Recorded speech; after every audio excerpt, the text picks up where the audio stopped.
The science of the supernatural. Are we misunderstanding spirits?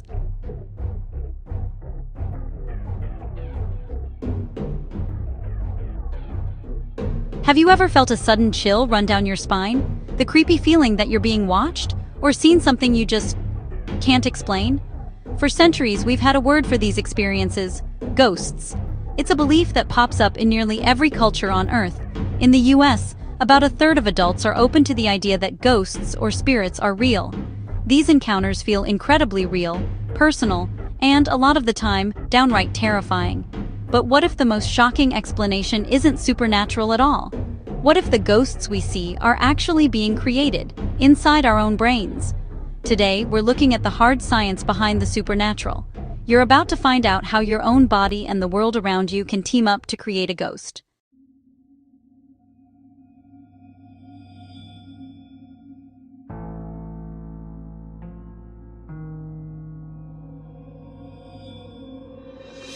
Let me paint a picture that might sound familiar, either from a story you've heard or maybe even a place you've lived. A family moves into an old house. It's got charm, it's got history, and it's got something else. It starts small. The sound of footsteps in an empty upstairs room. A door creaks open on its own. The dog just sits and stares at a corner, growling at nothing. Then, the feelings kick in. A sudden, crushing sense of dread in the basement.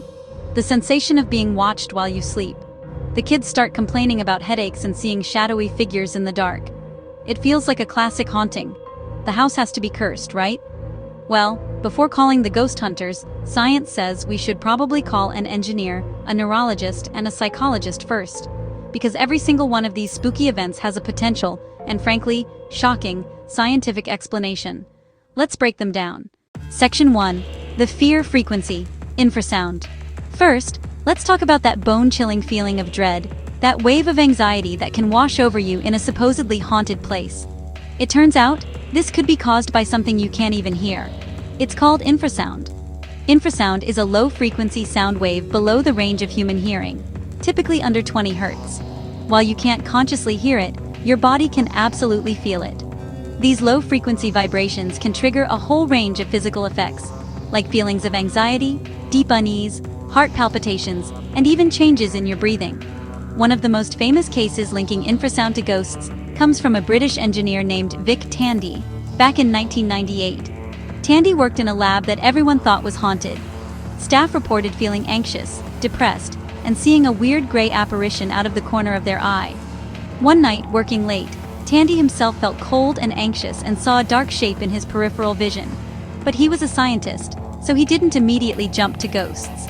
The next day, while cleaning his fencing foil, he noticed the blade was vibrating like crazy all by itself. He realized there had to be a sound wave bouncing around the room, creating what's known as a standing wave. After some detective work, he tracked the source to a new silent fan in the ventilation system. It was putting out a frequency of around 19 Hz. Now, here's the kicker. That specific frequency is the resonant frequency of the human eyeball. The vibration was literally making his eyes shake, causing him to see illusory shapes, or ghosts. As soon as the fan was turned off, the spooky feelings and the gray apparition completely vanished. So that feeling of dread, or that shadow you think you saw? It might not be a spirit, but your body reacting to a sound you can't even hear. Section 2. The ghost in the wiring. Electromagnetic fields. Next up is something you always see on ghost hunting shows, the EMF meter.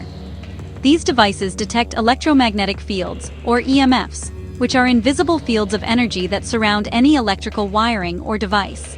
Paranormal investigators often get excited when their EMF meters spike, claiming it's a sign of a spirit trying to manifest. Neuroscientists, however, have a very different take.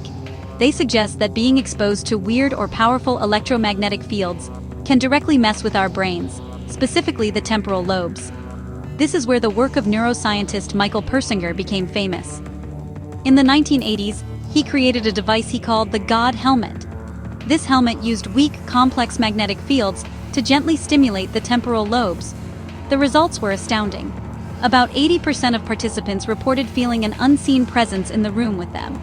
Some had out-of-body experiences, while others felt a deep connection to the universe. Persinger's research suggests that these magnetic fields can disrupt our normal sense of self, creating a kind of ghostly double.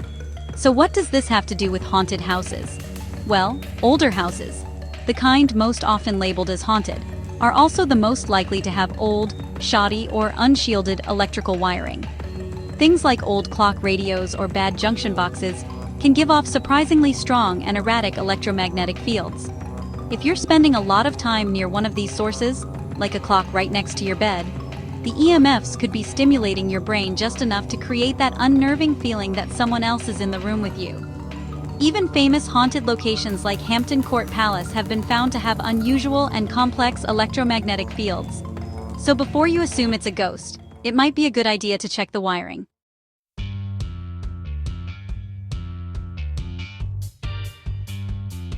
We're about to get into how your own mind can be the most powerful ghost-making machine of all. It's a fascinating dive into our own psychology.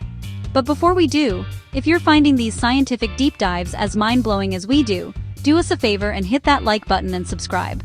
It really helps us keep digging into these incredible topics.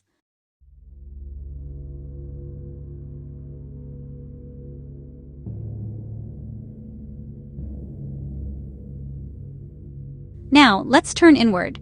Sometimes the ghost isn't in the house at all. It's created by the incredible power of our own minds. Two big psychological principles are at play here: the power of suggestion and a fun little thing called pareidolia. The power of suggestion is no joke.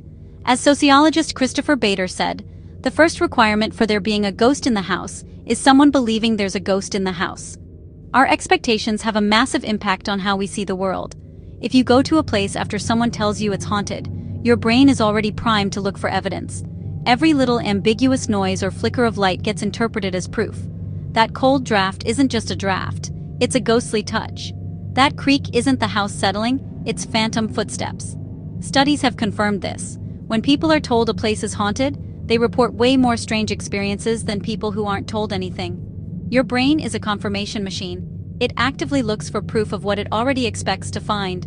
This gets a major boost from a phenomenon called pareidolia.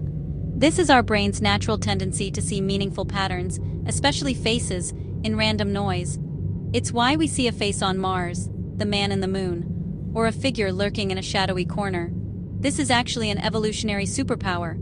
Our brains are wired to be fantastic at recognizing patterns, and especially faces, to quickly tell friend from foe. In a dark, ambiguous environment, your brain will try to make sense of the shapes in the shadows, and it might fill in the blanks to create something that looks human. Combine a brain that's been told to expect a ghost with its natural instinct to see faces everywhere, and you've got the perfect recipe for a ghost sighting.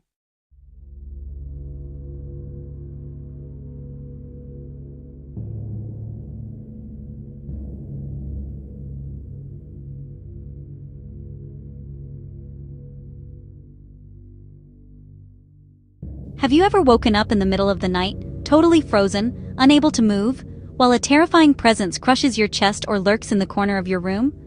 This is one of the most common and frightening paranormal experiences people report, and it has a well-documented scientific explanation: sleep paralysis. It's fairly common, affecting around 8% of the general population at some point in their lives. Sleep paralysis happens when your brain gets its signals crossed while shifting between REM sleep and wakefulness. During REM, the stage where you have your most vivid dreams, your brain paralyzes your body. This is a good thing. It stops you from physically acting out your dreams. Normally, this paralysis fades away just as you wake up. But sometimes, your mind wakes up before your body does. The result is a terrifying state where you're fully conscious but can't move a muscle or make a sound. What makes this a truly horrifying experience is that it's often paired with vivid hallucinations. Because you're stuck in a state between dreaming and being awake, your dream world can literally bleed into your bedroom. This is where the classic intruder hallucination comes from. The overwhelming certainty that a malevolent entity, like a demon or an old hag, is in the room with you. This can be accompanied by a feeling of pressure on your chest, hearing whispers or roaring sounds, and a feeling of absolute terror. Your brain is just trying to make sense of the confusing signals, the paralysis, the leftover dream state, and it often creates the story of an outside attacker to explain it. It feels 100% real, but it's a terrifying trick of your own sleep cycle. Section 5. The deadliest haunting: carbon monoxide poisoning. Our final explanation is maybe the most shocking and, by far, the deadliest: Carbon monoxide poisoning. Carbon monoxide, or CO, is a colorless, odorless gas that can be produced by things like a faulty furnace, gaslight, or a blocked chimney. It's known as the silent killer, but at lower, non-lethal doses, it can produce symptoms that are almost a perfect match for a classic haunting. We're talking headaches, dizziness, confusion, nausea, feelings of dread, and both auditory and visual hallucinations. One of the most famous documented cases was published in the American Journal of Ophthalmology way back in 1921. A family, identified as the H family, moved into an old house and started experiencing a series of terrifying events. They heard furniture moving on its own, bells ringing, and footsteps in empty halls. They felt weak and exhausted, and sometimes felt like they were being held down in their beds by an invisible force. Even their houseplants started dying. They were convinced a spirit was trying to drive them out of the house. Finally, an investigation revealed the truth. A faulty furnace was flooding the house with carbon monoxide. Once the furnace was fixed, the haunting stopped completely. This story has repeated itself countless times, serving as a chilling reminder that before you ever assume a supernatural cause, it is critical to rule out a physical one that could be life-threatening.